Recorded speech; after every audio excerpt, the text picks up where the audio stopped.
అన్నవరం దేవస్థానం అంటే భక్తుల పాలిటి కొంగు బంగారం అని ఎన్నో ఏళ్లుగా మన నరాల్లో మన భక్తిలో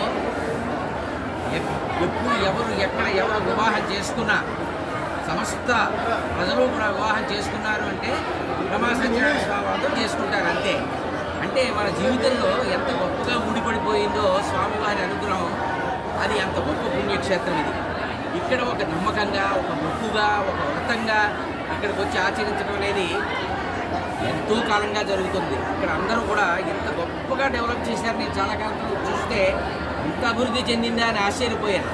అదేవిధంగా ఇంతమంది జనాన్ని ఇక్కడ ఉండేటువంటి స్టాఫ్ ఎంత డెడికేటెడ్గా వర్క్ చేస్తున్నారంటే ఇది చాలా కష్టం. అదేవిధంగా ఒక్కొక్కళ్ళు ముడుపులు అంటారు, మొక్కులు అంటారు, వ్రతాలు అంటారు, దర్శనాలు అంటారు, ఇన్ని రకాలుగా వస్తారు పిల్లలతోటి, ఆడవాళ్ళు, పెళ్ళైన వాళ్ళు. ఇంతమందిని దేవస్థానం ఇంత సమర్థవంతంగా హ్యాండిల్ చేస్తూ ఎక్కడా ఎవరికి ఏ విధమైన ఇబ్బంది కలగకుండా దర్శనాలు చేయించి పంపిస్తున్నారంటే వారందరికీ కూడా మేము శుభాకాంక్షలు తెలియజేయాలి. ఆ స్వామి అనుగ్రహం పొందినందుకు ధన్యులం.